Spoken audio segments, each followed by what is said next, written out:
सहना भवतु सहनौ भुनक्तु सह वीर्यं करवावहै तेजस्विनावधीतमस्तु मा विद्विषावहै। ॐ शान्ति शान्ति शान्तिः।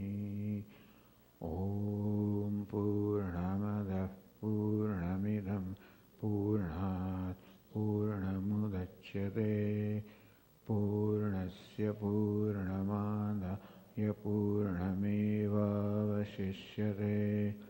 ॐ शान्ति शान्ति शान्तिः। श्रुतिस्मृतिपुराणानाम् आलयं करुणालयं नमामि भगवत्पादं शङ्करं लोकशङ्करं शङ्करं शङ्कराचार्यं केशवं बादरायणं सूत्रभाष्यकृतौ वन्दे भगवन्तौ पुनः पुनः।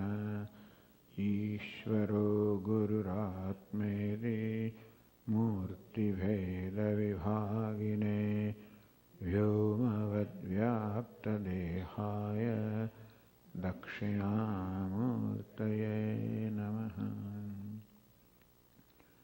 ॐ पार्थाय प्रतिबोधितां भगवता नारायणेन स्वयं व्यासेन ग्रथितां पुराणमुनिना मध्ये महाभारतम् अद्वैतामृतवर्षिणीं भगवतीम् अष्टादशाध्यायिनीम् अम्ब त्वामनुसन्दधामि भगवद्गीते भवद्वेषिणीम्। यं ब्रह्मा वरुणेन्द्ररुद्रमरुतः स्तुन्वन्ति दिव्यैस्तवैः वेदैः साङ्गपदक्रमोपनिषदैः गायन्ति यं सामगाः।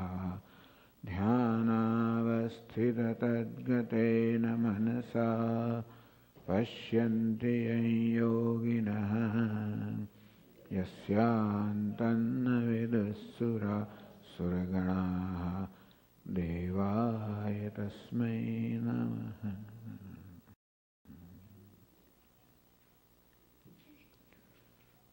Second chapter, verse 11.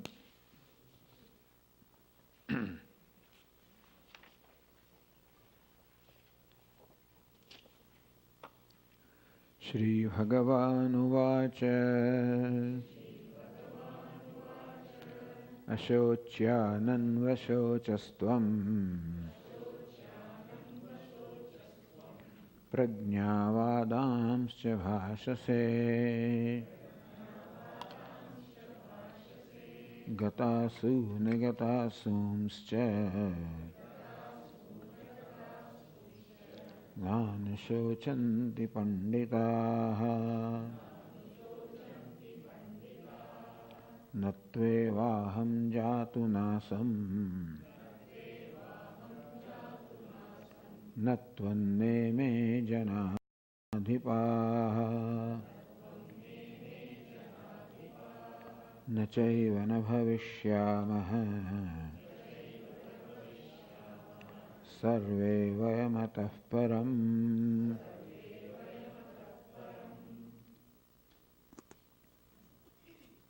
Lord Krishna opens his discourse with this verse, Ashocyan Anvashocastvam. Arjuna is grieving, as Sanjaya described, Tam tatha krupaya vishtam Ashrupurna Kulekshanam Vishidantam. The first verse of the second chapter, Sanjaya describes how Vishidantam, Arjuna is grieving with almost tears in his eyes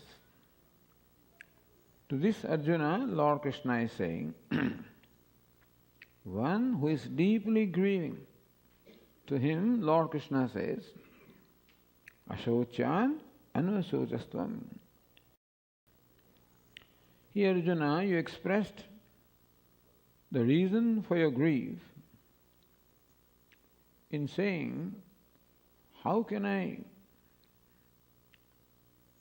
shoot Bhishma and Drona with arrows?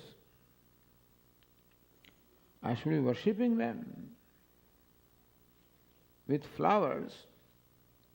So instead of worshipping them with flowers, how can I shoot arrows at them? How can I kill them?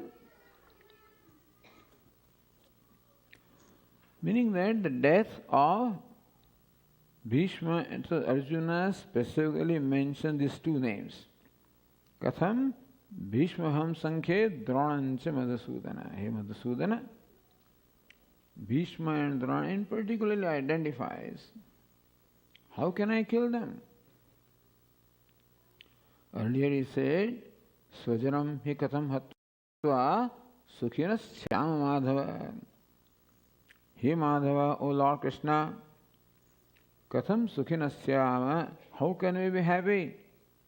Swajanam hatva, killing our near and dear ones, killing our kinsmen, how can we be happy? So it is the death of his kinsmen, in particular, death of Bhishma and Drona. The possibility of this death is the cause of grief of Arjuna. Shoka and moha, grief and delusion. And this is what Lord Krishna addresses.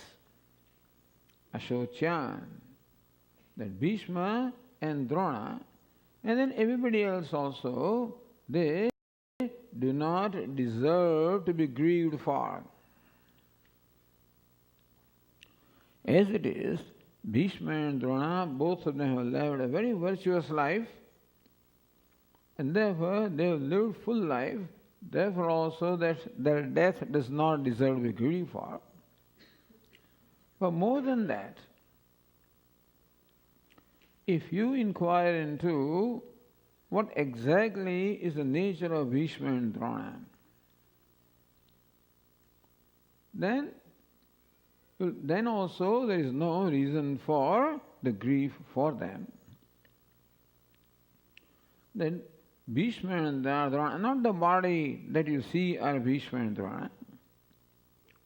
It is the self. That is the possessor of the body. That is the indweller of the body.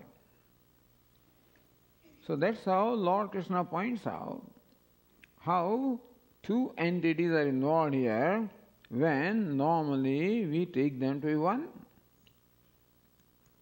So when we use the pronoun I, we include both the self, the consciousness, as well as the body, mind, sense complex. All of this is included in the notion of I.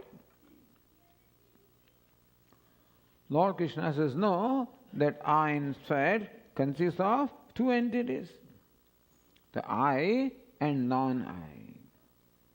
Meaning that in your notion of I or the self, non-I or non-self also is included. Therefore, what is necessary is to do viveka or separate the two. It is necessary to separate the I from the non-I, the self from the non-self. So what is the cause of grief? Is not separating these two. Whether it's two, we see them as one. Just as in case of an iron ball, which is heated in the furnace, it becomes red hot iron ball. That is called fireball, which is a union of two entities, iron and fire. But if you just casually look at it, it looks like one entity, fireball. In that fireball, in fact, two entities are involved, iron and fire. that I and fire are so intimately identified with each other that iron seems to assume the qualities of fire and fire seems to assume qualities of iron, and then we can't distinguish the two. Similarly, self and non-self are so intimately identified. Just as fire pervades every grain of iron, so also the self with the consciousness pervades every cell of this body, mind, sense complex. And therefore, just as we cannot say that iron is here and fire is there, because wherever iron is, there the fire is. So we cannot say that body is here and consciousness is there, because wherever the body is, the consciousness is. And that iron appears to be red and hot, which are not its inherent properties. The red color and the heat are the properties of fire. But on account of that identification, the iron seems to acquire the properties of fire.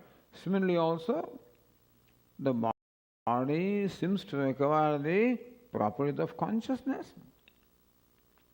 So body shows it's a sentient entity, it is a live entity, the body displays sentiency or life. And we take for granted that life is the essential property of the body, which is not the case. Just as the red color and heat are not the essential properties of iron, so also the sentiency or the quality of being alive is not the inherent property of the body. The body, the life that we see in the body is due to the consciousness. The consciousness or the I seems to be limited to this body. Meaning consciousness seems to possess a form and body seems to possess consciousness. But that consciousness seems to possess form is only because of identification of the body, just as the fire seems to be round. The fire by its own nature is formless. But in association with iron, the fire appears to be round. Round, even though fire, even when it appears round, it is not round.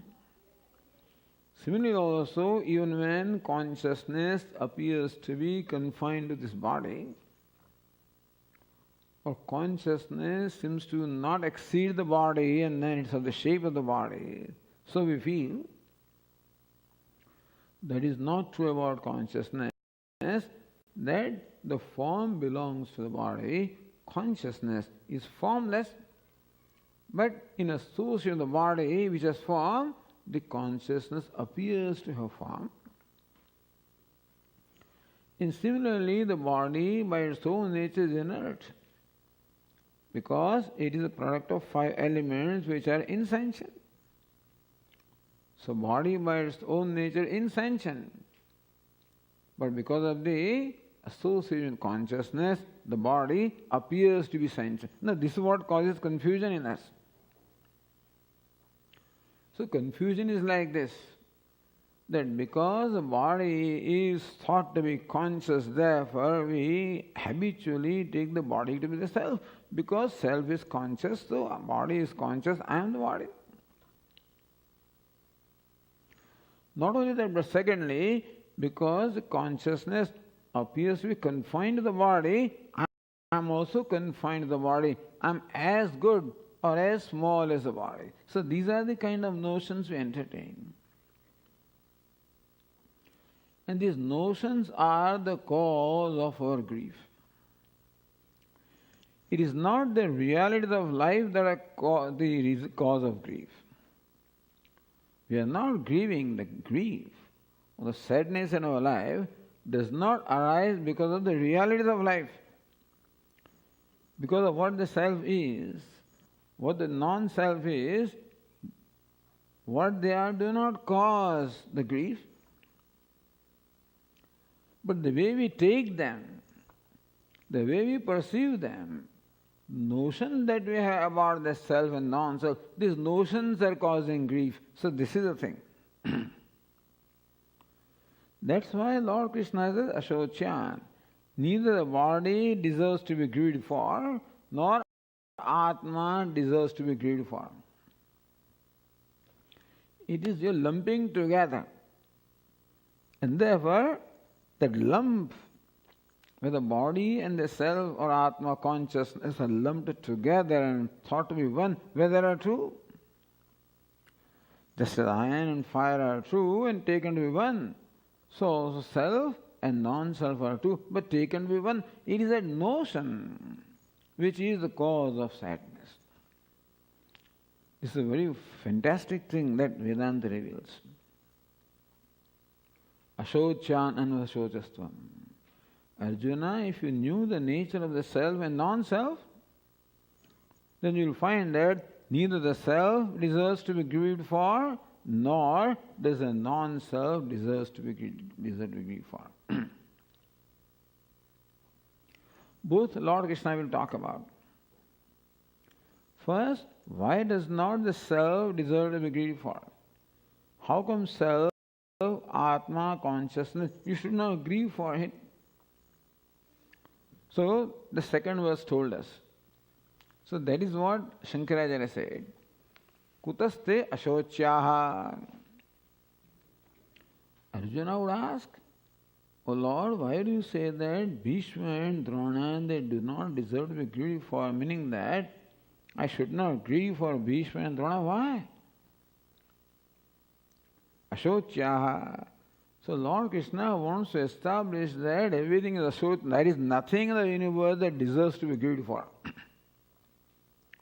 What Lord Krishna means to say is that there is nothing in the universe that deserves to be grieved for, meaning that if you understood the nature of what is, then there will be no cause of grief.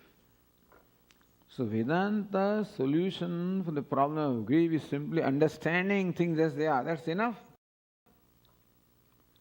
It is the wrong understanding or wrong perception of things that causes grief. The right perception will remove that grief. This is the solution here.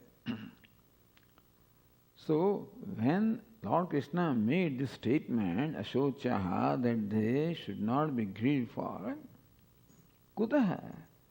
On what basis do you say, O Lord, that Bhishma, Drona and others should not be grieved for?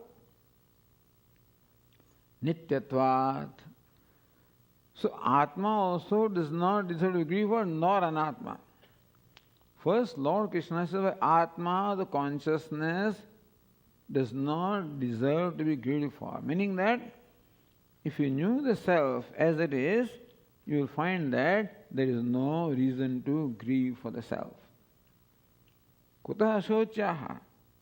Why do they do not deserve to be grieved for? Nityatvat, because Bhishma and Drona and everybody, you and I, all of us are nitya or eternal. An eternal thing does not deserve to be grieved for because the cause of Arjuna's grief is death. It is the imminent death of Bhishma and Drona and all that is his kinsmen. That is the reason for Arjuna's grief or anybody's grief.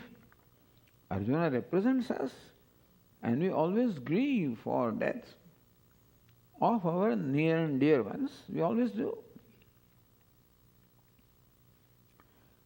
And I think we'll continue to even after listening to them, I'm afraid.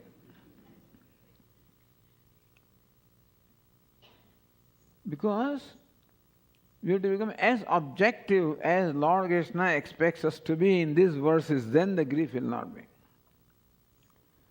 So even after listening to this discourse, and we have listened to it 1,000,000 times already, it's not the first time. And we'll continue to listen. We have to also.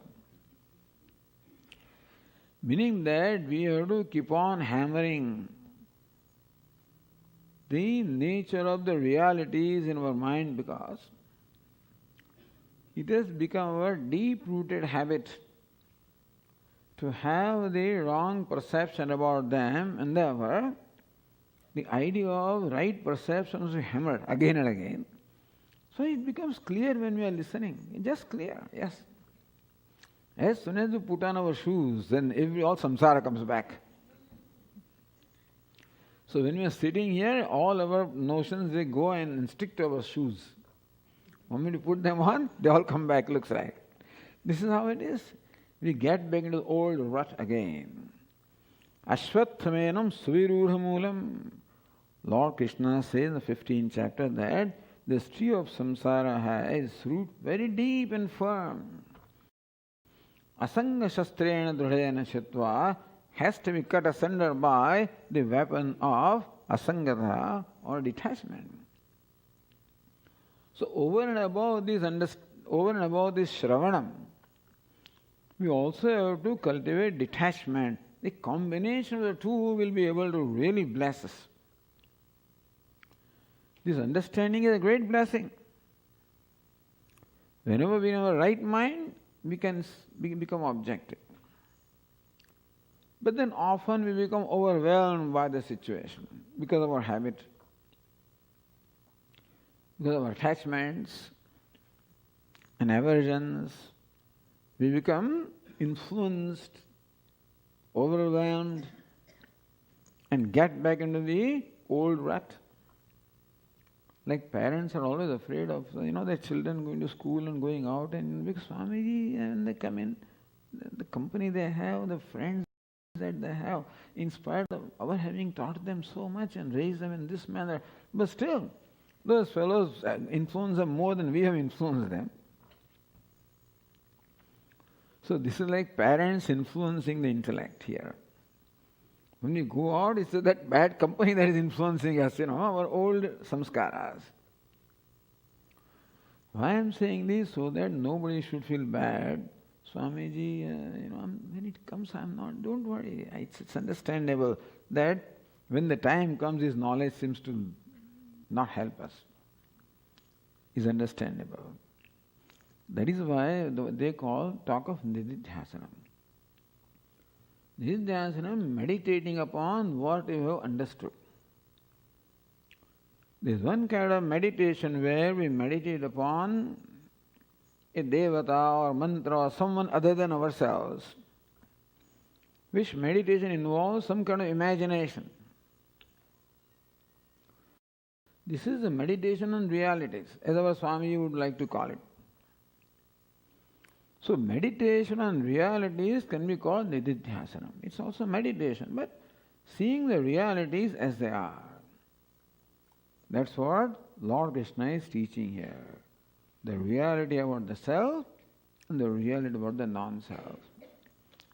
So it is important that we take our time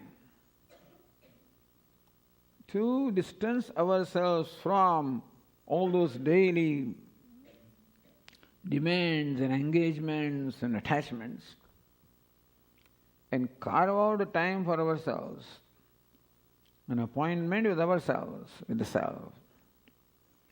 When we can take a verse like this and recollect what we have learned in the class and see that in our mind, to create samskara. We have the samskara or the impressions or what we call the habitual patterns for old thinking and old behavior. Therefore, the habitual patterns in the mind are deeply carved. We have to create new patterns. Thus, bringing this teaching again in our mind, when we are free from other influences. See, when we come into the world, then our buttons are pushed and poor thing. This thing doesn't have much scope there. When standing in line for food, etc., and somebody pushes me and immediately some button is pushed, this goes away. So we need a time when nobody is pushing buttons. So that you may call the time for meditation, when you are not interacting with anybody. Nobody to push buttons. you have the leisure to contemplate in our mind. Then this can be used. Ashochaha. How come they are ashochaha? How come they do not deserve to be grieved for? Nityatvat. Because they are eternal. Who is eternal? Bhishma is eternal. Drona is eternal. Everybody is eternal. And therefore, in this 12th verse, Lord Krishna said, Natvevaham jatunasam natvam neme janadhipaha. Natu eva aham jatu na asam. If you look at the translation, there was never a time when I did not exist. Natu eva jatam. Na jatam means never. Aham na asam. There never was a time when I was not. We discussed this in the last class, where Lord Krishna uses two negatives. There never was a time when I was not. You follow? What it amounts to saying is that I always was. But if instead of saying I always was, why does Lord Krishna say there never was a time when I was not? This is a technical point involved here. Last time we gave the example of a pot. That pot is created from clay. Before the creation of pot, the pot did not exist, right? So that is called the state of non-existence of the pot before creation. Since it is the state of non-existence before creation, so we say before creation means what? The prior. So it's called prior non-existence of the pot. Prior non-existence of the pot. Meaning a state when the pot did not exist before its creation, did not exist. Similarly, pot will not exist after its destruction. There is also non-existence. So these two non-existences are distinguished from each other. That the non-existence characterized by the state when the pot was not born is called prior non-existence. And non-existence characterized by the state when the pot was destroyed is called posterior non-existence. Why are these words used? Why are these terms used? Because what is creation? Creation is destruction of prior non-existence. Just think about it. Creation is the destruction of prior non-existence. Does it make sense? Pot comes into existence, meaning its non-existence is gone, isn't it? When pot's non-existence comes to an end, that is when the pot comes into existence. The child did not exist before its birth. So when do you say child is born? When the non-existence of a child comes to an end, then we say child is born. Meaning that before this moment, child did not exist. At least did not exist. It was not manifest, put it this way. It was there in the womb of the mother, but as manifest in the world, for all medical science, child did not exist. So we call it birth. And what is death? The person was here so far, now he ceases to exist. So existence has come to an end. That is called the death.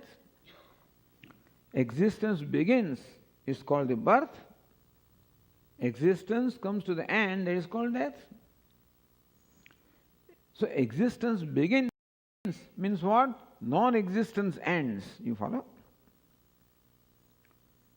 Pot's existence begins, meaning that the prior non-existence of the pot has come to an end, then the existence of the pot begins. That's called birth.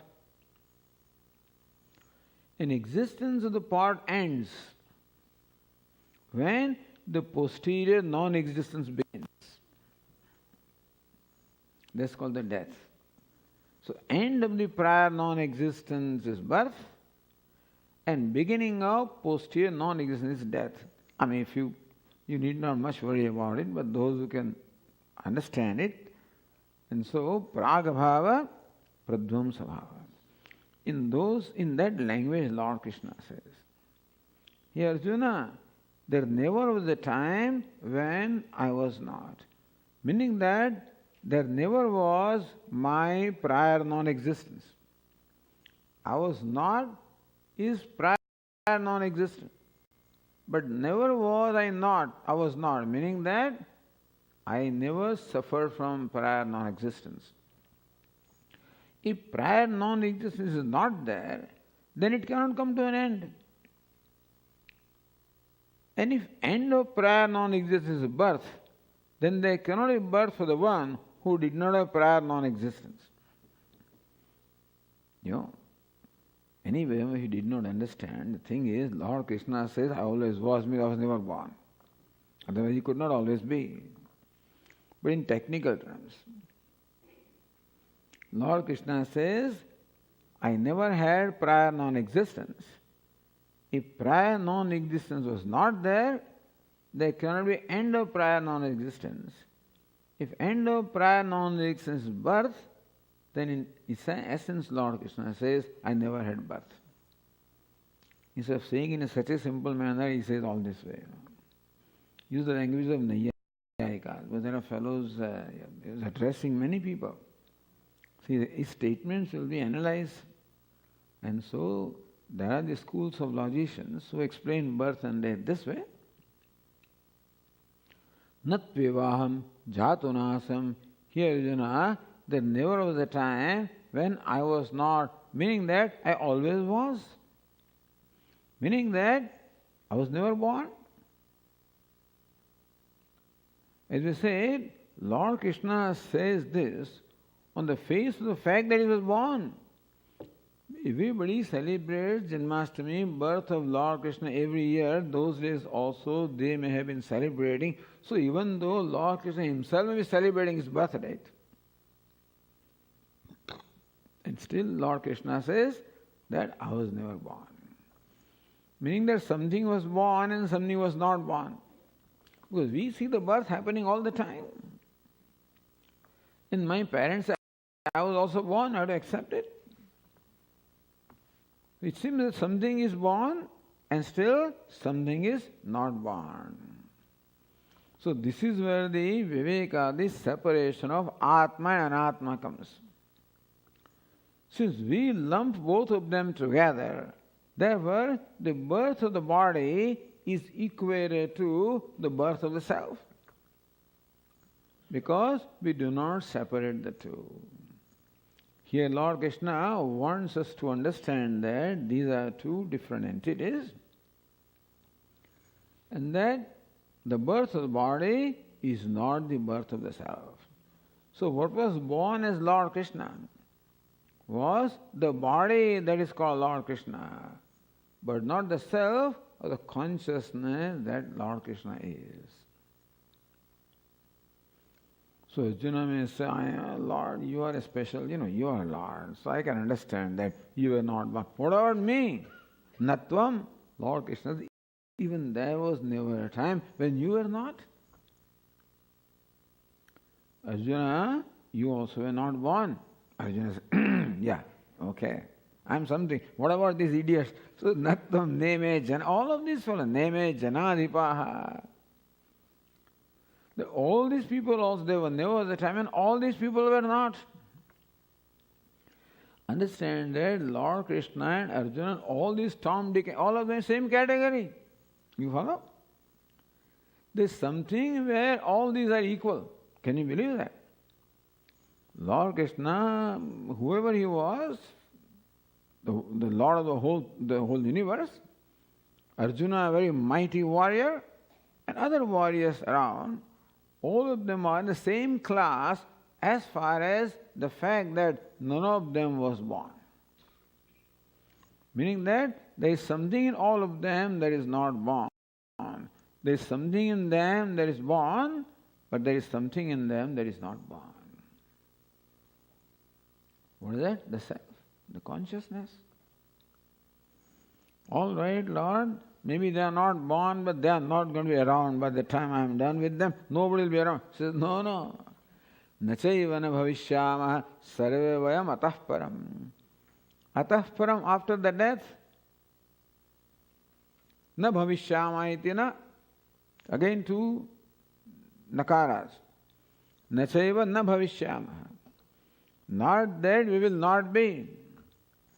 After death of this body also, it is not that we will not be, meaning that all of us will be even after the death of the body. So here Arjuna, so Lord Krishna puts himself first. That's, I think, English people may not like it, because you always put yourself at the end. Put other people in the beginning, My wife and I went. Here I and my India says I and my wife went, but here is my wife and I went.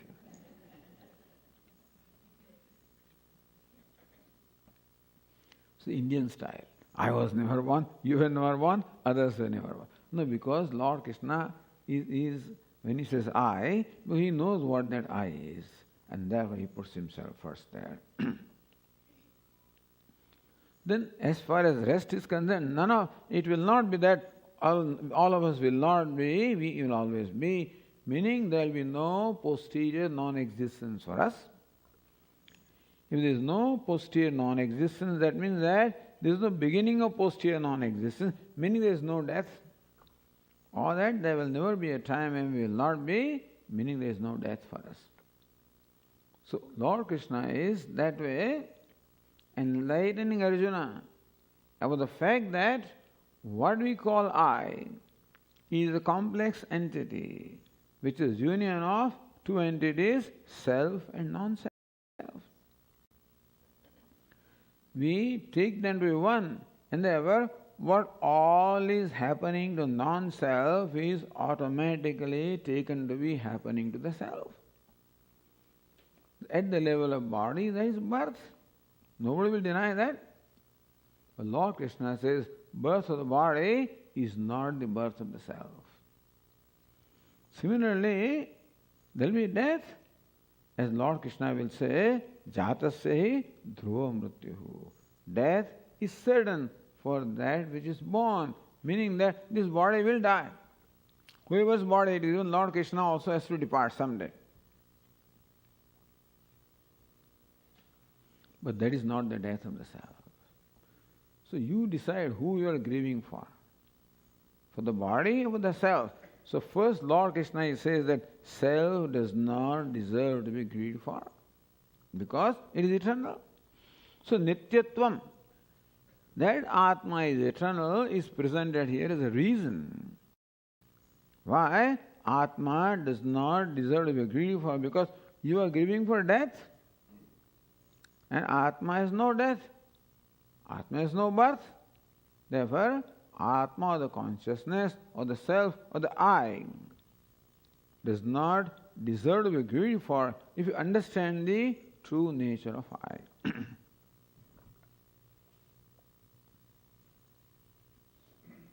Vayam atah param, it will not be that we will not be. Here Lord Krishna uses plural, Vayam is we. We means all of us, that is plural.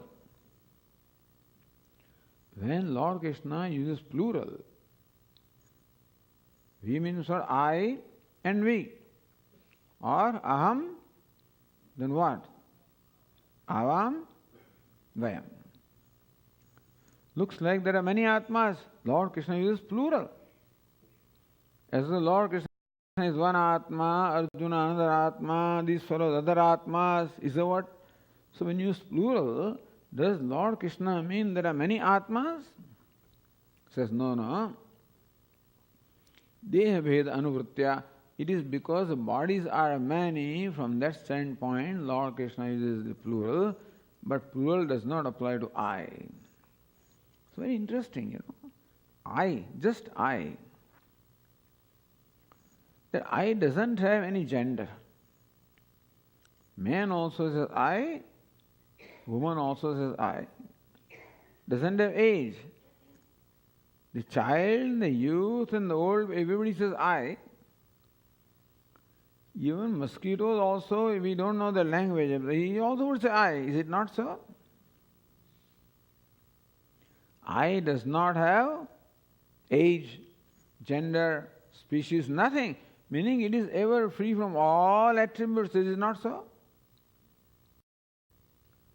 The pronoun I is used by everybody.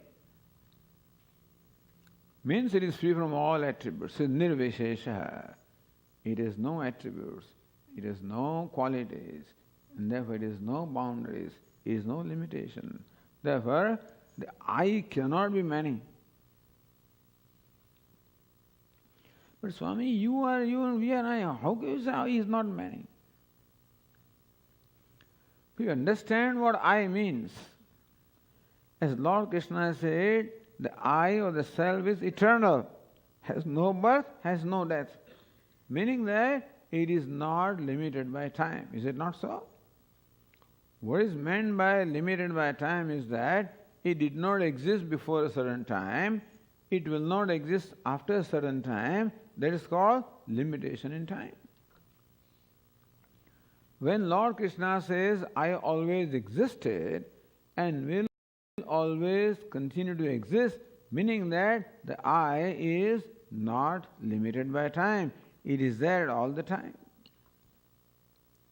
Which also means that it is not limited by space, because limitation of time and space, both of them go together. When something is limited in space, like this body, then it's subject to being interacted by other things that are outside the body, and that interaction will wear out this body someday or the other. When I is all pervasive, there is nothing that will act upon the I, there is nothing that bring about its change or destruction.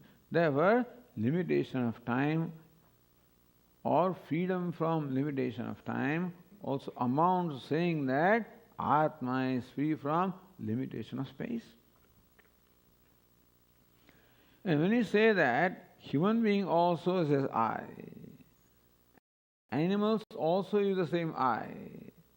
And plants and trees also may use the same I, meaning that I does not have limitation with reference to vastu or objects. So I is free from limitation of time, space and objects or attributes. So my I that I am is free from limitation of time, space and attribute.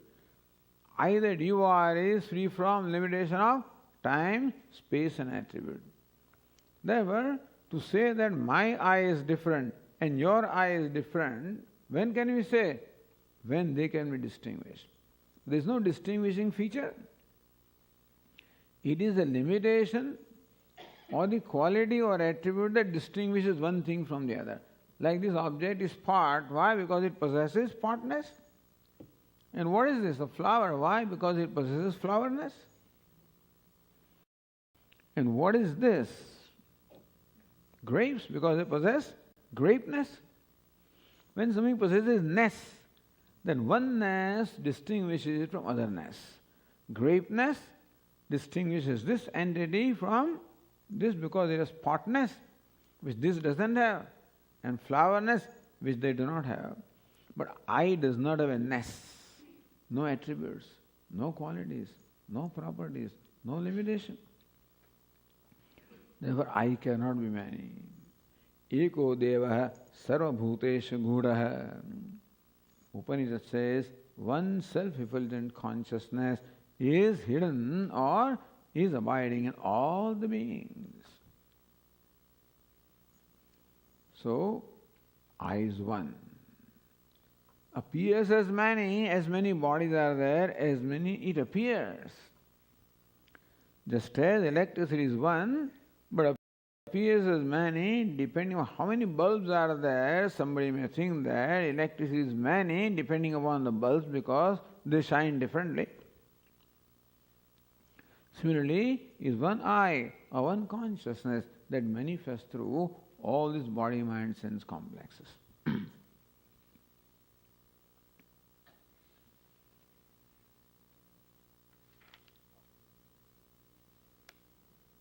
Next verse, Shankaracharya asks,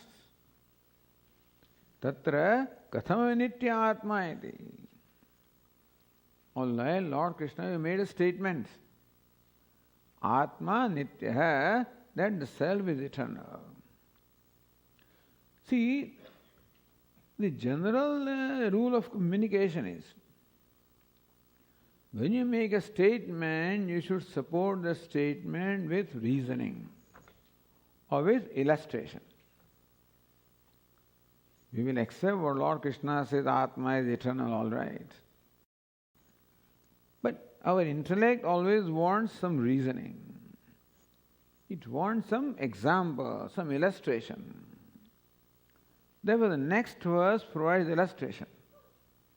Kathamiva, like what? Atma nitya, Atma is eternal, like what? Is there some evidence in our day-to-day living for us to understand how Atma is eternal? Eternal also means changeless. Anything that is changing is always perishable.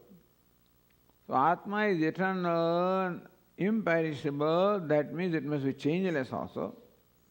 It must be one, consistent and changeless. Do we have some experience? Can you demonstrate the changelessness or eternalness of the Atma based on some experiences? That question is asked, and that is replied in the next verse. Lord Krishna says in the verse 13.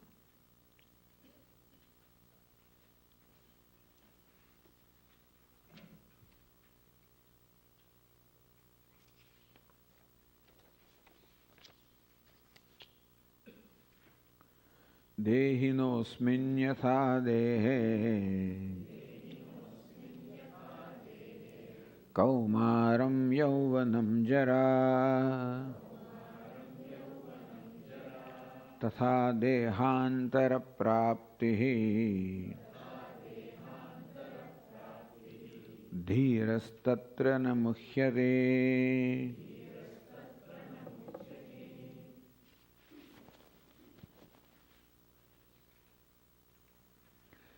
Dehinah asmin yatha dehe kaumaram yauvanam jara tatha dehantara praptihi dhirah tatra na muhyate. So look at the verse. Dehinah, so I'm just separating the words. Dehinah asmin yatha, yatha just as. Dehe, asmin dehe, in this body. See, these words are interesting.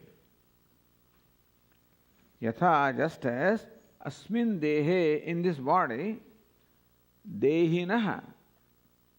Which case is that? Shashti. Of which word? Dehin. What does dehin mean? Dehaha asya astiti dehin. So, dehin means one who possesses deha or body. Sannyasin, one who possesses sannyasa. Brahmacharin, malin, one who possesses mala. So, this in pratyaya is applied in Sanskrit in the sense of possession. Deha plus in becomes dehin. What is dehin? One who possesses deha. You follow? So, dhanin. One who possesses dhanam, sense of possession. See, simply by using the word dehin or the possessor of the deha, possessor of body, you know what Lord Krishna implies here? Like gruhin. Gruha means what? A house. Gruhin means what? One who possesses the house. You know what it means? The possessor is always different from what he possesses. Is it not so? So if you possess a house, hopefully and rightfully you are different from the house. Thank God. So when the house leaks, we don't leak. House breaks down, we do not break down. Because the possessor is always different from what is possessed. I possess this garment, if the garment gets torn off, I do not get torn off. Meaning that the possessor does not get affected by what he possesses. That's the whole idea. The possessor is independent of what he possesses. Meaning that the changes taking place in what is possessed do not affect the possessor. Lord Krishna later on will give another example of a man or a person wearing a garment. Vasamsi jiranani yatha vihaya. Just as a person discards worn out garment, Navani grunati anyaya deha, and picks up the new garment. Just as a person discards a worn out garment and takes up another new garment, there the garment gets worn out, the one who wears does not get worn out, right? And garment is new. The one who takes up new garment is not new. So one who discards the worn out garment is not worn out, and the one who picks up the new garment is not new. Otherwise every day we'll have new sun, or every day a new cloth, new garment means what? A person doesn't change. So this is to illustrate how the possessor is independent of what is possessed. And changes taking place in what is possessed do not in any way affect the possessor. Meaning that changes taking place in the house do not in any way affect the owner of the house. Simple. So Lord Krishna uses the word dehi or dehin, means the possessor of the body. Simply by use of that word, Lord Krishna has separated to the possessor and possessed. If there is a possessor of the body, that means that body is one entity and one who possesses the body is another entity. Is it not so? Although you can't call him possessor. I'm the possessor of this book. I'm not the book. He is the possessor of the body or indweller of the body, another way. Just as indweller of the house is not the house, different from the house. So Dehi, Lord Krishna says, just as a Dehi, the possessor of the body. So this is how you can meditate. Who am I? I am a Dehi. I am a Gruhi. Who is Gruhi? The one who is the possessor of the house, indweller of the house. Means that I am not the house. Here also, I am Dehi, means possessor of the body, indweller of the body, which means what? I am not the body. Simple, is it not so? How can you say you are not the body? Because I am aware of the body. See, the aware is always different from what he is aware of. Just as I am the knower of this part, the knower is different from the object of knowledge. When I say I cognize this part, I am the cognizer, the knower, definitely different from the part which is the object of my knowledge. That is also good. If they are two, then if the part breaks, then I also will break. No. If the tree falls down, I don't fall down because I am the witness of the tree. The witness is different from what is witnessed. Similarly, who am I? I am aware of the body. Our Swami used to say.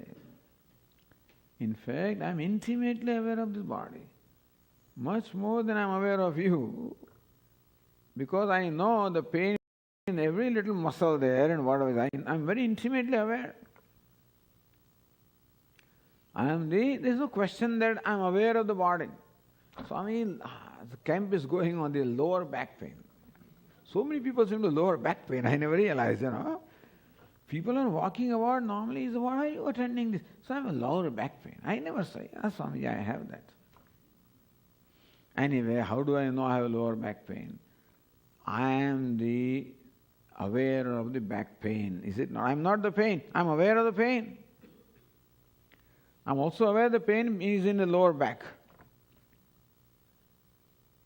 I'm different from lower back. Is it not so? Simple rule is that knower is always different from the object of knowledge. And second thing is that the changes taking place in the known do not in any way affect the knower. That's another thing. The knower is unaffected by the attributes of the known, or knower is unaffected by the changes in the known. So just as I am the witness of the tree, unaffected by treeness, if tree falls down, again I am unaffected by changes taking place in the tree. Very important. Similarly, Lord Krishna says, Dehi. What's the nature of Atma? Atma is called Dehi, the possessor of the body, indweller of the body. Thereby saying that the Dehi, the Atma, the self, is different from the body. And that is very clear to us. How? It shows here. Dehi yatha, just as kaumaram, yauvanam, jara. So during our lifespan, we pass through a variety of states. Kaumaram, this is the time when we were a child. Yauvanam, a time when I was youthful. Some of you are lucky enough to be youthful now also, but I can say, there was a time when I was young. Jara. Jara means what? Decrepit, old age. I'm old. But one important thing is that the one right now who sees himself as an old person, same person was the youthful person. Is it not so? We remember what all we did when we were young. All we may want to forget is a different thing, but we remember. And all kinds of stuff Swami had to go through as child, all kinds of pain, good, bad. So I remember what I was and what I experienced as a child. In fact, even when people have this problem with the short-term memory, these all they remember. All the old days they remember. And so the grandfather is talking to his grandson about his own marriage. In our times, the wedding used to be so 7 days, 1 week long, and how the wedding procession would come. And he describes to that little grandchild, he may not understand, but that's what the grandfather describes to him. You know what it means? It means that the one who is right now talking to the grandson is the same one who himself was a child. Is it not so? See, when I think of I don't think that I was a different person or different I when I was a child. Same I was there. And same I was young.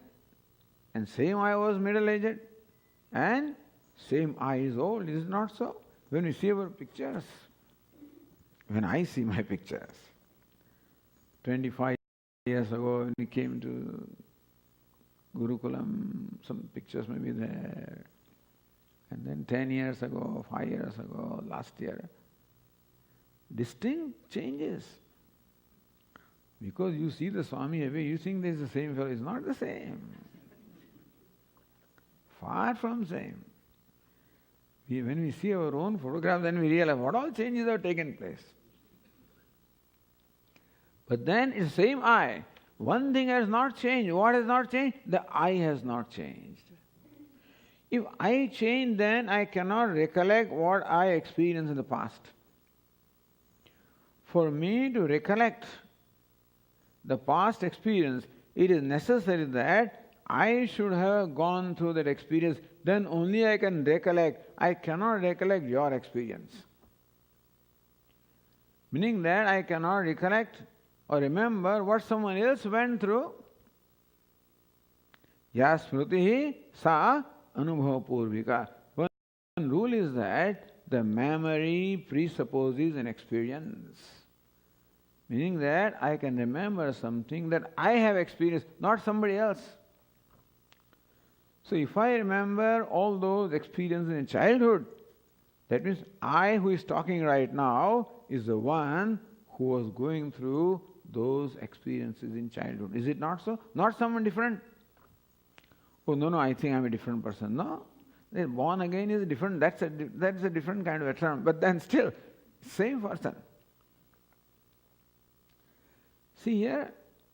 So, Kaumaram, Yauvanam, Jara. There's something that in I that undergoes changes, such as the childhood, youth, old age. And something in I that does not undergo change, the one who remembers as a witness of all of this.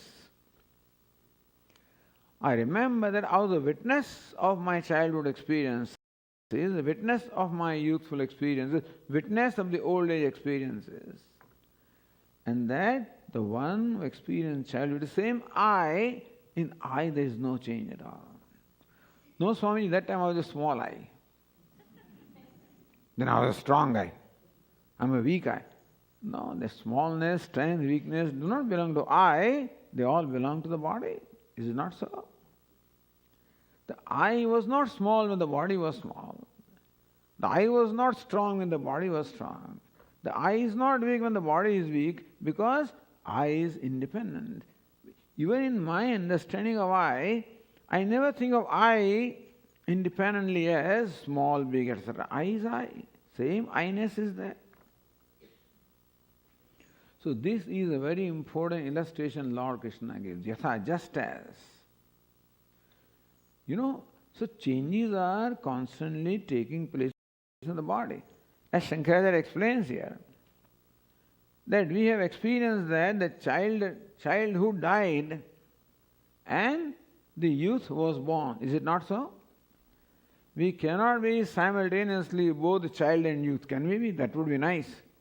Right now our wish, many people wish that, I was back to my childhood. That time I always wanted to be big. The problem is, child always wants to be big. And so it puts on grandfather glasses and things like that, A little child always wears long, big shoes and walks in the house. Why? Child always wants to become big. Doesn't know what it means to become big. Later on he will regret it, but right now he wants to become big. When you become big, then we wish, I wish I was a child again.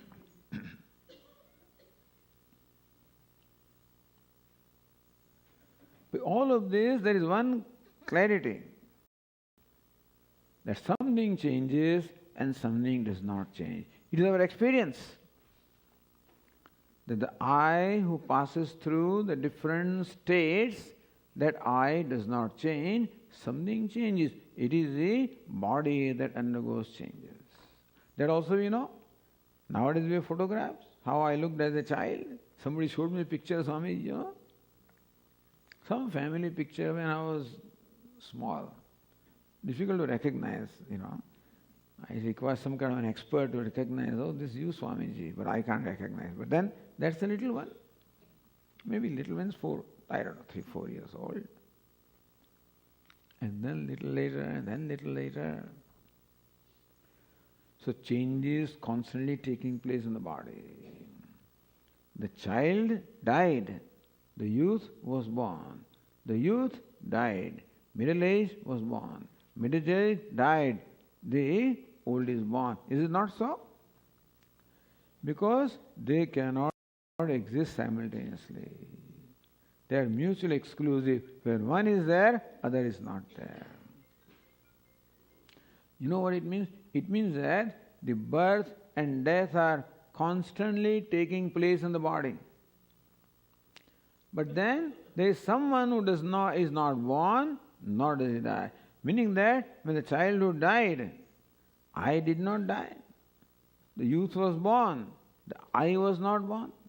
The youth died, I did not die. The old was born, I was not born. So in this birth and death which are constantly taking place in the body, the I, who is the witness of all these different states, I know very much that it was the same I.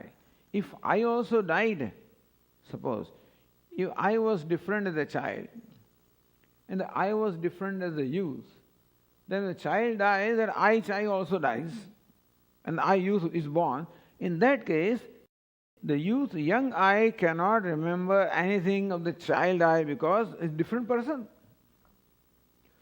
For us to remember in the past, it is I who must have gone through the experience of the past. As I said, I cannot remember something that somebody else went through. Otherwise, it will be dangerous. This is all no privacy. Then that's the Lord Krishna, Ishvara has maintained privacy. These days there is no privacy, but Bhagavan has made privacy. You are your privacy. Your experiences are your own, your memories are your own, and everything is your own. I have no access to that. And similarly, all my stuff is mine, you no access. Thank God. Otherwise I can't sit here. If you knew exactly what is all that stuff inside, you will know more. There is no more I want to bow down at all. Say, oh, yeah. This is what he is. But it's all private. So no access to that. And you just see what I show you, that's all. Anyway, so that's it. The thing is, what I'm saying is that the rule is that the memory presupposes experience. The fact that I remember the experience of childhood means that same I existed as a child. And I remember the experience of youth means the same I existed as youth. And same I exist now. So Arjuna understands that the Dehi, the possessor of the body, the indweller of the body, the witness of the body is independent of all the changes taking place in the body. So in what we call I, that I is a complex entity, which is the union of two entities, one that undergoes changes, the other one that does not undergo change. Right? What undergoes changes? The body. Here body means body, mind, sense complex. Everything is included. It's all changes. But the witness does not change. My mind also changes. Balyadishvabi, jagradadishu tatha, sarvasvasthasvabi, vyavrittasvan vartamanamah ityanta sfurantam sada. Dakshinamurti Sutra describes Balyadishu, the states such as the childhood, youth, old age, Jagradadishu, the waking, dream, these is another thing, The one who was dreaming last night is the same one who is right now awake. Is it not so? No, Swamiji, I don't know. The dream was different. A different self was there in dream? No? I hope. Sometimes I wish. The one who dreamed is not I, but then you have to own up. Meaning that I remember. Even though in the dream there is a different body, you know that? We do not experience dream with this body. During the dream experience, we create a dream body. That's what the Upanishad says. That when the self wants to dream, he makes this body unconscious. Because this fellow cannot have entrance in a dream. Dream is a different realm. To experience the objects of the dream, we must have a compatible body. For example, if you want to go to heaven, we cannot go with this body. We need a body which is compatible to experiencing the objects of the heaven. One stupid king wanted to do this. His name was Nahusha. He wanted to go to heaven with this body. And he requested his guru. Vasishtha did not, nobody accepted this. This is nonsense. Vishwamitra said, I'll do it for you. And then so Vishwamitra, by his powers, performed all kinds of yagas, and Nahusha went up with this body into heaven and occupied the seat beside Indra. Indra said, hey, who are you? He just pushed him out, down. He said, you can't be here. So this fellow is falling down with his head, and he's screaming. And then Vishwamitra said, don't worry, I'll create a new heaven for you. So that is called Trishanku. It's neither there nor here. Anyway, So meaning that you cannot be in heaven with this body. Because objects of heaven are of a different class. And for experiencing them, you require a body compatible to experiencing those pleasures. Similarly, dream also is a different state, and therefore, for experiencing the objects of dream, we require a body compatible to that state, and therefore, for dream, we create a new body. Rest, the body is different. The waker's body is different. The dream body is different. In deep sleep, the causal body is there. But I remember the one who was awake yesterday was the one who was sleeping, same one, dreaming, same one, sleeping, same one, woke up. Is it not so? Although every morning, oh, it's a different one wakes up. A new one wakes up. Then life cannot go on because then we don't know how to relate to each other. If a new person is born, then I am new, you are also new, though we don't know. We have to start all over again. Who is husband, who is wife, who is child? Nothing, nothing will remain. But that is not so. Sometimes we hope that it's so, but that's not so.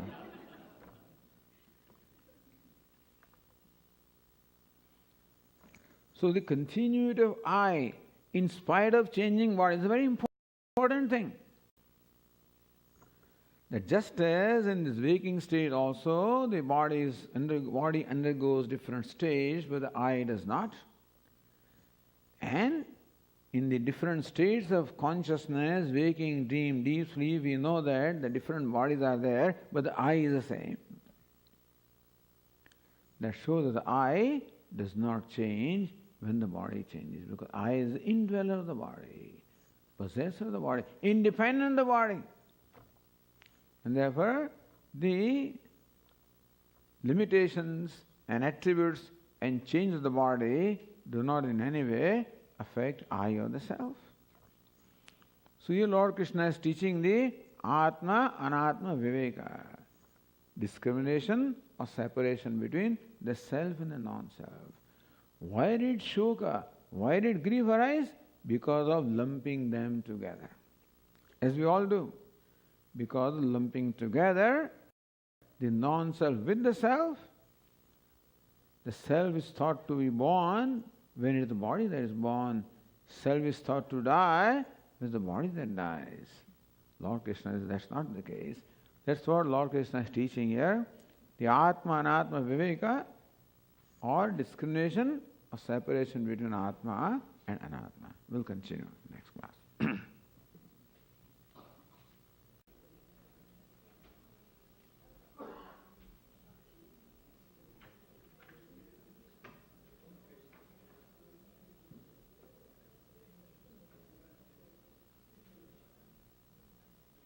Om Sahana Bhavatu Sahano Bhunaktu Sahaviryam Karavavahai Tejasvinavadhitamastu ma Vidvishavahai. Om Shanti Shanti Shanti.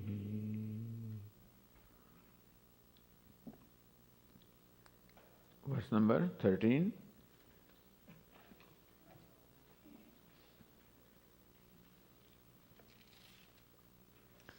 Dehinosmin yatha dehe Kaumaram yauvanam jara Tatha dehantara praptihi Dhirastatra namuhyate.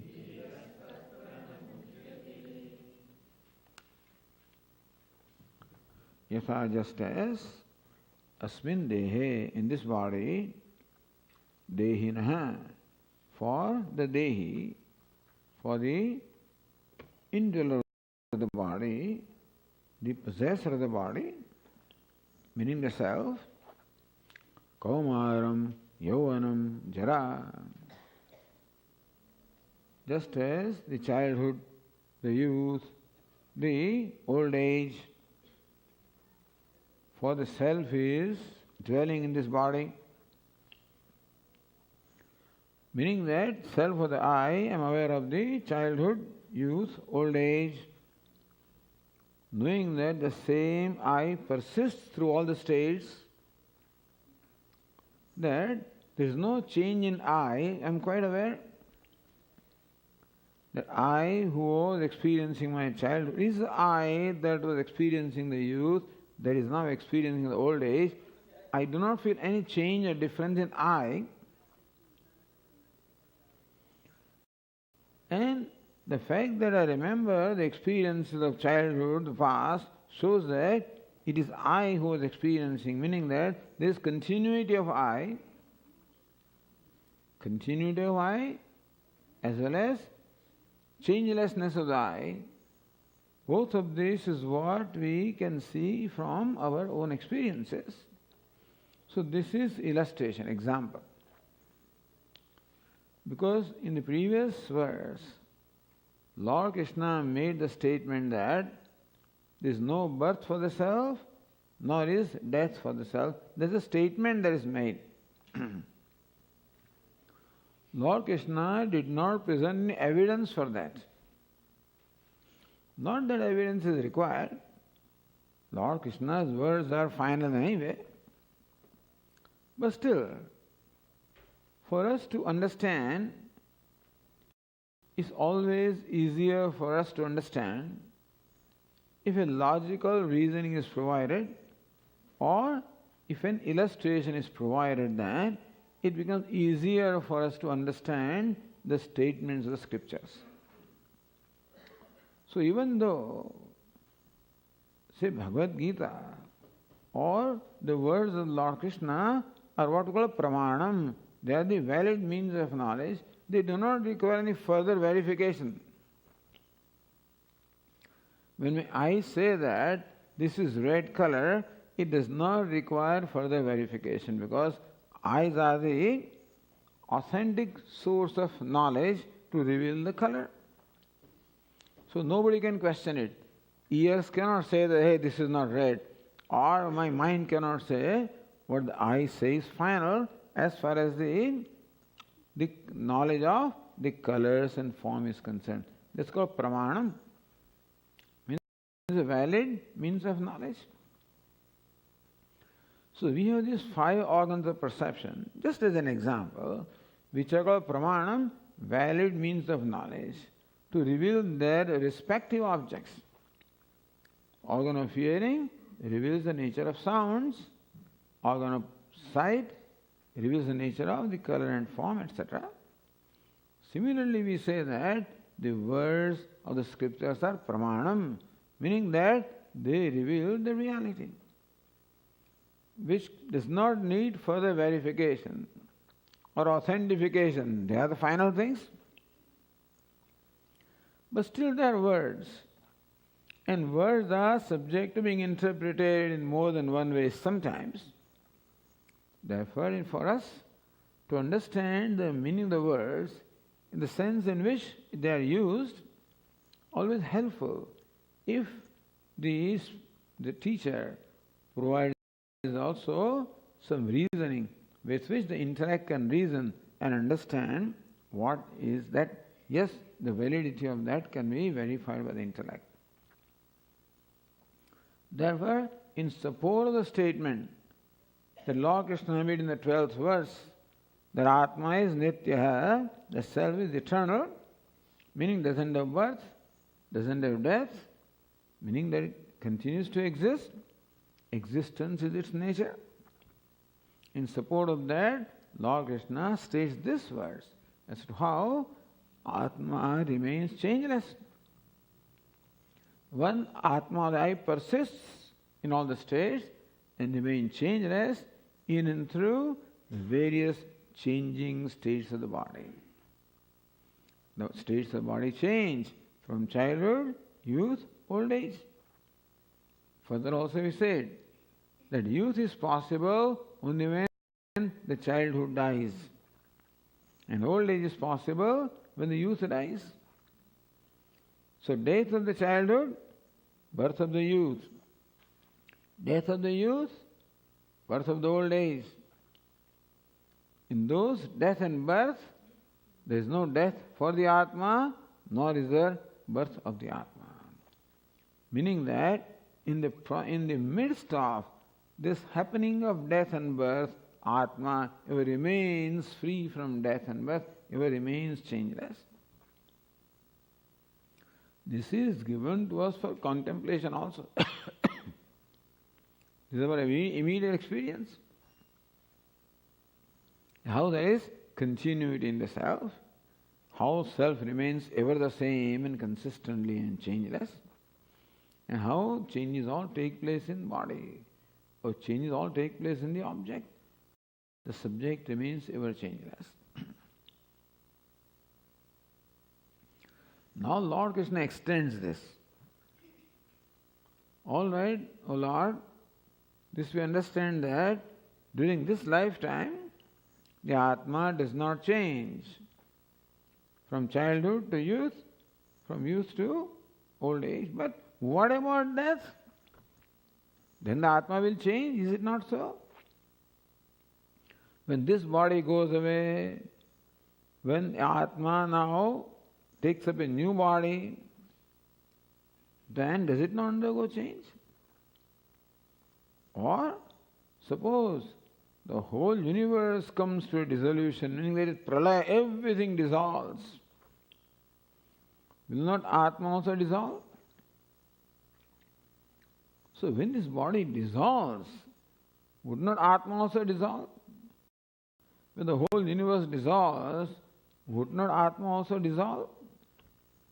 That question can be, that question also is answered by Lord Krishna in the next line, Tatha dehantara praptihi. Yatha and tatha. Just as asmin dehe, just as in this body, the self is the same and changeless through the changing states of the childhood, the youth, the decrepit old age. Tatha, in a manner similar to that, dehantara praptihi. Atma also dehantaram. So anyaha deha, dehantaram is another body. That Atma acquires another body.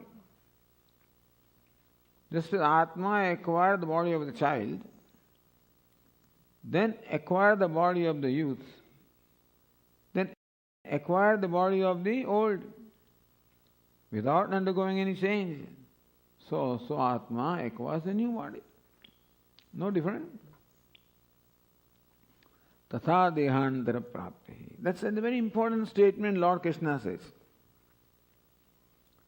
But you see, what happens is that we know that the one who is right now old, a grandfather, is the one who himself was a grandson, who was a child, who was young, etc., etc. But when I am born, in the next body, we do not have the benefit of that memory. So here, our memory was also presented as an evidence of the continuity of the self, because I could not have remembered the experience of childhood unless I was the one who went through those experiences. Because memory can be only for the one who went through the experience. So as an old person, if I can remember the experience of childhood, that shows that I was a child. So memory also it's called pratyabhijna. It's not just memory, recognition. Not only I remember what happens in childhood, not only that.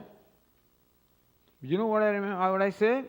The I who went through the experience of childhood, the same I that goes to the old age. You follow? See the difference? Not only do I say that I remember the experience of childhood, that we do. Further, what do we say? The I that went through the experience of childhood is the I who went through the experience of the youth. is the I who going through the experience of old age. Meaning that is the same I. It's called recognition. This is called the I. Recognition of the I. You know what is recognition? I recognize this part.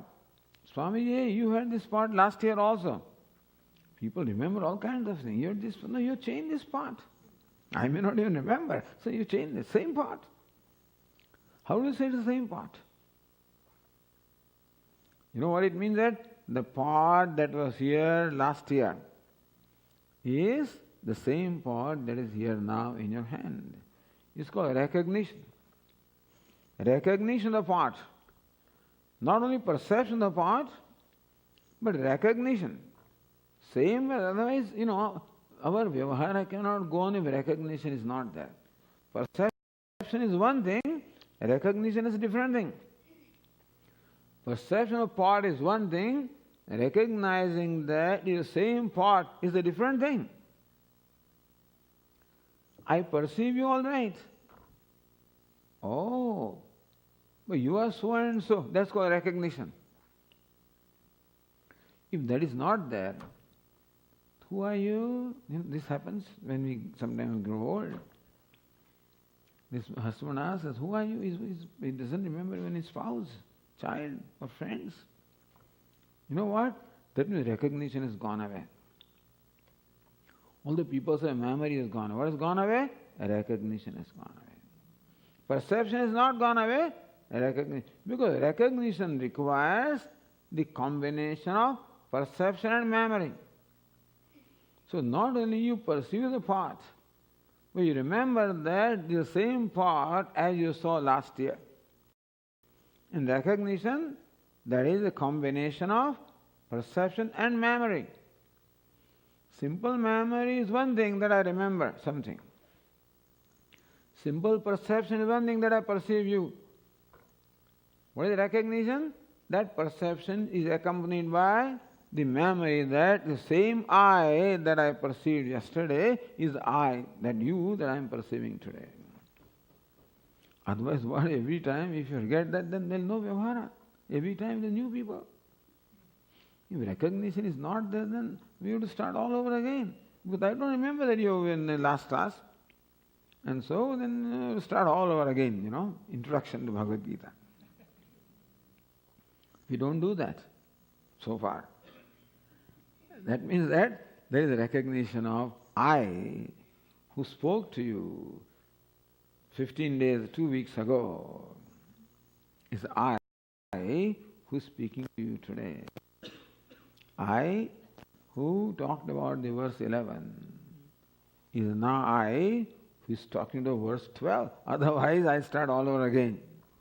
See, understand how recognition is involved every moment in our life. It's not just perception, recognition. It's a very important thing. Thus, there is a recognition that the I who was experiencing the childhood is the I who is experiencing the old age. That recognition establishes the continuity of the I from childhood through all the stages. You understand?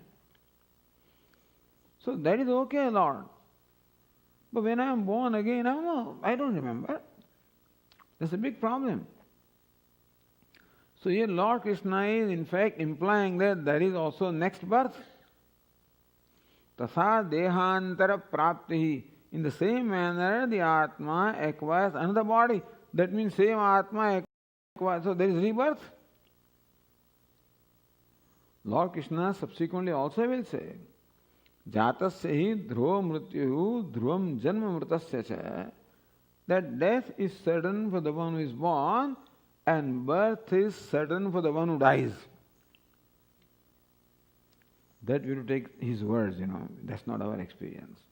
We know that death is certain for the one who is born, but then that the one who dies is definitely born.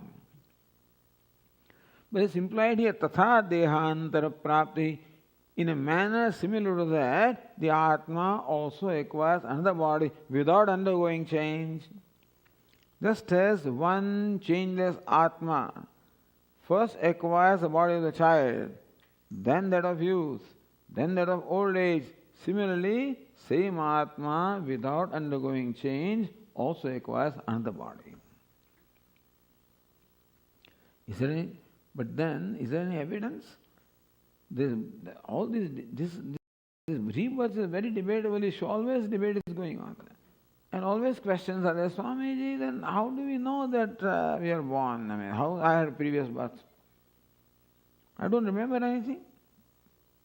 So memory is considered to be a required evidence to establish that I had a previous birth.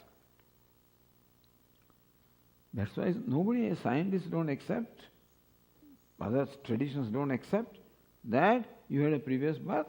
There's no memory. If you're born, what's the proof? What's the proof that there was previous birth? If you know proof. Hinduism only accepts it, or all the religions that evolved in India, primarily Vedic religion. And from that alone the Buddhism and then Jainism and Sikhism, and these also all arose basically from the same root. There were certain basic things that are common. Law of karma is common to all of them.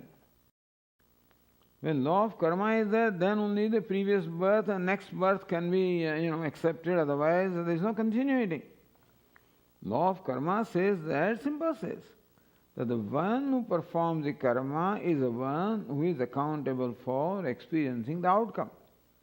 It cannot be that I perform some karma and you are stuck with the result. No, that would be avyavastha. What would happen?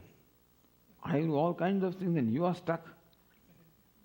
that was unjust. Unfair, is it not so?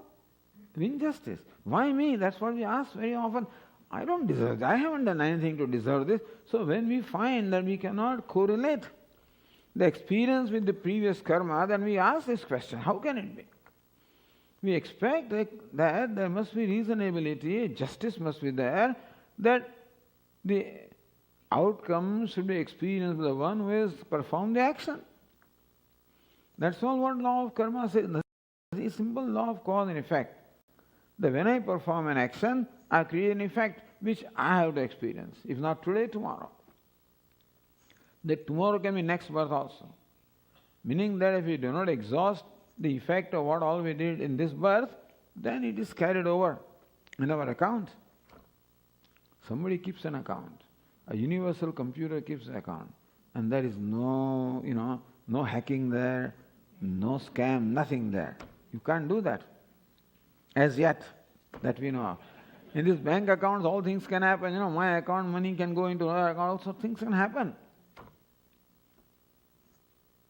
So the banks can billions of dollars, all kinds of they can do all kinds of scams, but there is no scam. In the universal computer, no hacking, no scam, no entry, all privacy. My account is purely mine and you have no entry into that, never. So you will never know what I did. That's good.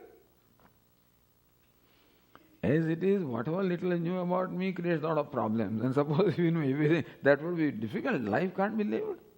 Anyway, so this law of cause is very tight, simple law of cause and effect. Is karma and karma phala. Karma is a cause and karma phala is the effect. Effect must be compatible with the cause, number one. And the effect has to stick itself to the person who created the effect. Meaning karma phala has to be experienced by the one who performed the karma. So they say that just as when the cows return in the evening after grazing for the whole day, their cows are left here, So the cows, when they come back, they run. The whole crowd of the calves, the cow will identify the calf that is its own calf, and not somebody else's.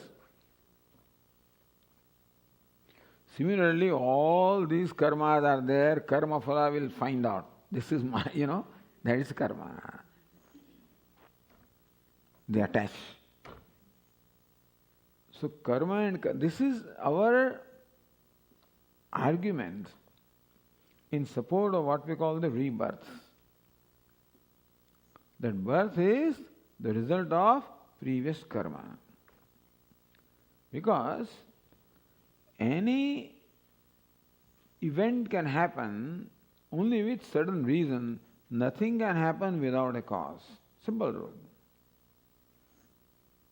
Whatever happens is an effect, and effect must necessarily have a cause. Cause must precede the effect. Cause is first, effect is later. So birth is an event. It cannot happen without a cause. Therefore, it must work. What is the cause? The karma or the past is the cause which gives rise to the birth in this, the body in this birth. Whose karma? Again, law of karma. That one who performs karma is accountable for the outcome. Therefore, this birth is the result of the karma that I performed. It all makes sense. And that explains why we are all different, because each one of us has a different history. I have a history of karma. You have your own history of karma. And you are what you are, I am what I am. Oh, this makes Indians fatalists. All karma for that. No. It makes Indians actually responsible. That I am responsible for what I do. I cannot escape the consequence of what I do. Therefore, I must take responsibility for what I do. Not only that, but I take responsibility for what happens to me now. I can't really blame anybody. For something painful that happens to me, I can't blame my mother. She did this. That's what psychologists would say, your mother did this. You can't blame anybody. Mother, father, even God we can't blame. We like to blame because it gives us some kind of solace to blame somebody. So that they give you some kind of, your mother did. So give you some kind of solace, I guess, for all that. I am not responsible. She is, God is responsible. Nobody is responsible. Our karma. Don't say I am responsible. Karma is responsible. So that then acts as a shock absorber. Karma did it. Okay. Let it be. But this law of karma explains the continuity of life. Just as there is no creation or destruction of matter, the totality remains the same, mass, and so also there is no creation or destruction of life. Life also remains the same. But still, they try to provide some proof for the next birth, some proof. Whether you like it or not is a different thing. So traditionally, the evidence that is provided that this child had a previous birth is shown or demonstrated by the behavior of the newborn.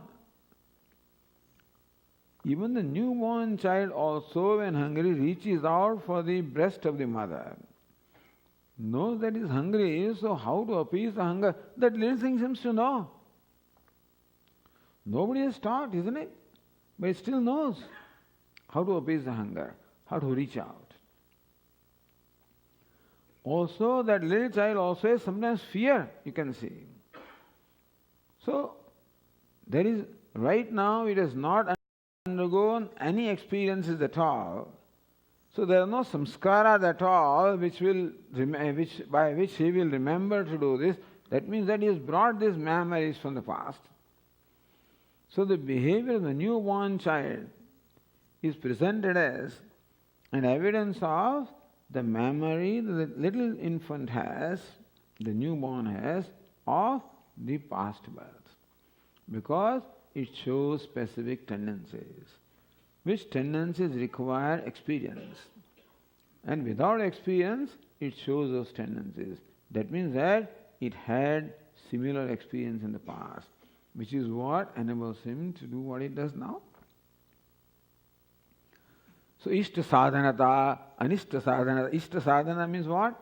When I'm hungry, I have to reach out for food. When I'm in danger, I should protect myself. So we see both. We see the little infant reaching out for the milk.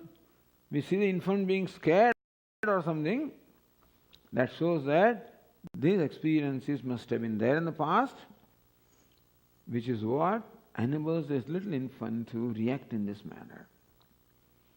So they try to present some evidence. How solid it is, you have to decide. If you are bent upon not accepting it, you won't accept any evidence anyway. People are there already determined there is no previous birth, then no evidence will work.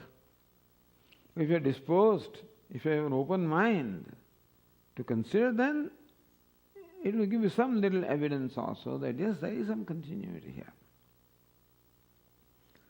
So there is, otherwise, what happens is another disorder will happen.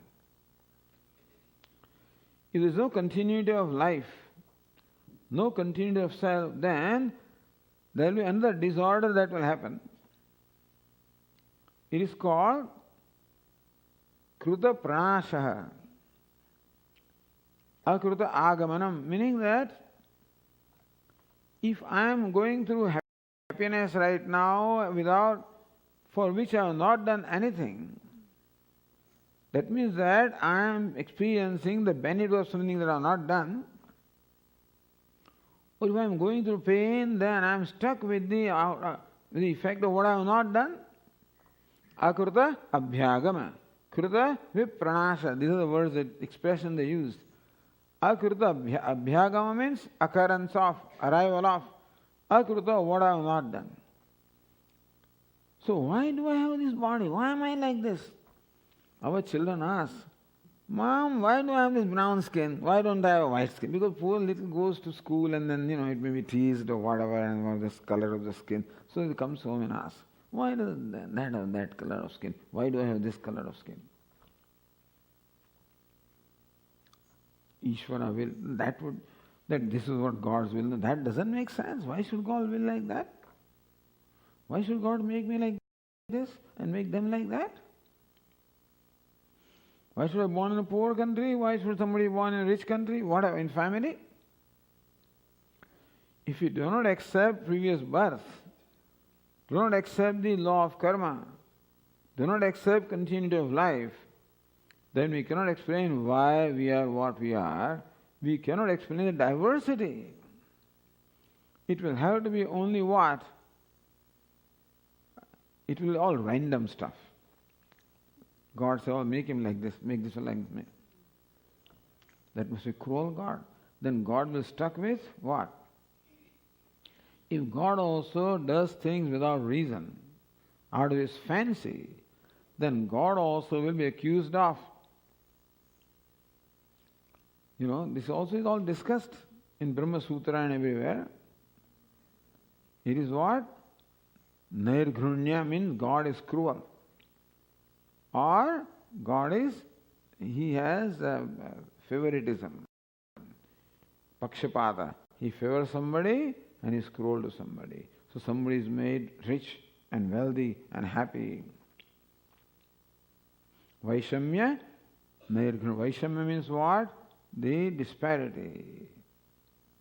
Nirghunya means cruelty. Meaning that Lord is not equal to all. That is called God who must be equal. Everybody must be equal for him. Is it not so? Who is called God? As Lord Krishna, I am the mother and father and grandfather of the whole universe. Means all children are equal to me. Saint or sinner are equal to him. If they are not equal to him, then they can't survive. If God is against a sinner, the sinner cannot exist. You follow? If God also is opposed to somebody, then that fellow cannot exist, cannot survive because God doesn't want him. For example, sun is opposed to darkness, therefore where the sun is, darkness cannot be. But God is not opposed to any samoham. I'm equal to everybody. So he must be fair to everybody. He must be just to everybody. He cannot say somebody, you become miserable and you become happy. It can't be his fancy. So it must be some reason. The reason is what? The karma is the reason. The Lord also gives us his body all right, but not as he fancies in keeping with my karma. Like an architect builds my home all right, not as he wants, as I want. I tell him I want a 5-bedroom home, I want this 3,500 square feet, whatever it is. I give specification. Accordingly built. This is not so. I say, hey, you didn't make, why didn't you make 6 bedrooms? You told me 5 bedrooms. Then I can't blame him. I can't blame God for what I did. I cannot blame architect for giving me a house smaller now. I can't say that. It's too big. Why did you make such a big house? You told me to. Hey, why do you have a 2-storied house? I can climb up and down. I can't. That's what you asked me to do. So also, why do I have a nose like this and ear like this? You asked me to do. Which means that whenever we are performing our karma or actions, we are creating a blueprint for our own future. If the present is the effect of the past, then future is the effect of the present. We cannot change what we did in the past, but we have all the freedom to create our own future. That's what law of karma means. Take responsibility of the past and look forward to building your own future. What a wonderful thing. If you don't believe in law of karma, then it's I don't know how they get satisfaction with the explanation that they give. But Tatha Dehantara Prapti, Lord Krishna says in a manner similar to that, acquiring the new body. Atma does not change. Same Atma, same changeless eternal Atma. Just as went through the different states of the body in this birth, same Tatha in a manner similar to that. Dehantara Prapti. So what? So this is, then Lord Krishna says, Dhiras Tatra Namuhyati. Tatra, that being the case, what's the case? That Atma does not change, is not born with the birth of the body, does not die with the death of the body, does not change with the change of the body, remains ever the same, ever unaffected, ever the witness, ever limitless, ever complete, ever perfect. That being the case, Dhiraha na mukhyati. Dhira, the wise person, does not get deluded. Means what? You are deluded. Why? Because you are grieving. Means you are deluded. What does it mean? This is not the lakshana or characters of a wise person. Gatasun, agatasumsya, nana sochandi panditaha. They are called wise who do not grieve for what has gone and what has not come. Dhiras tatra namuhyate. Only one statement Lord Krishna explains in 20 verses. This statement, Ashochan. How there is no reason for grief. From verse 11 to the verse 30, Lord Krishna will explain. In 20 verses, Lord Krishna explains how there is no reason for shoka, no reason for grief in our life. In case of Arjuna, it is the death of the people was the cause of grief. And secondly, his guilt feeling that I will become the cause of their death. And there were, so man nimittam te marishanti. It is because of me that they will die. That is another thing. So Lord Krishna will explain both. There is no death and there is no kartrutva, no doership. So there were two reasons why Arjuna's grief arose. Because of death and secondly, because of guilt. Guilt arising from a sense of doership. When kartrutva is there, doership is there, then only guilt can arise. I cannot be guilty for what somebody else has done. I can be guilty for what I have done. And if I think I have done it, sometimes when you're fast asleep, at that time people move, sometimes they roll over, they do all kinds of things. So, as we were growing up, in the terrace, in the summer season, half a dozen people will be sleeping in the terrace. All beds are side by side. There are no bedrooms and stuff like that. No air conditioners. And so when fans also, I don't remember whether there are. But in summer, go to terrace. Some fellow in the sleep, rolls and does all kinds of things, and sometimes so we can kick and this can happen. in deep sleep, but he's not responsible for it. You can't punish him for that because he did not know that he was doing it. There was no kartrutva. When you do something in deep sleep state, there is no deliberation that I am doing it. It happens. Meaning that that person is not responsible. Cannot be punished. That in the court of law also, if a lawyer can establish that my client was not conscious when he did something, he was intoxicated, this is variety of reasons he was under influence of this, influence of that, and so he didn't know what he was doing, then he will be released.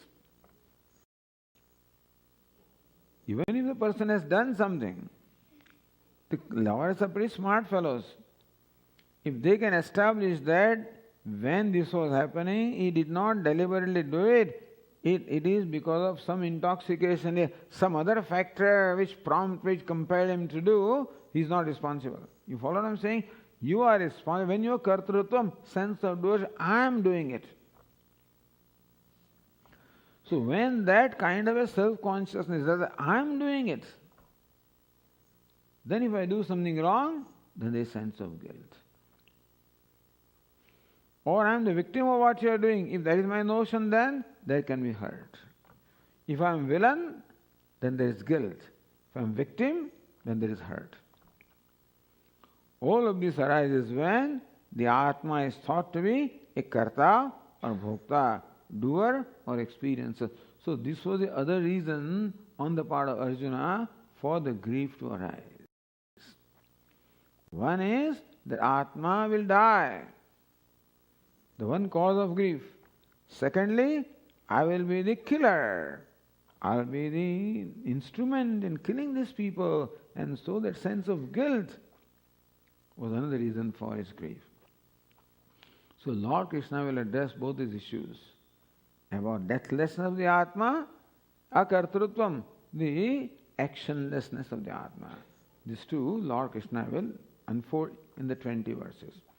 So these 20 verses are meant for teaching Arjuna why there is no cause for grief.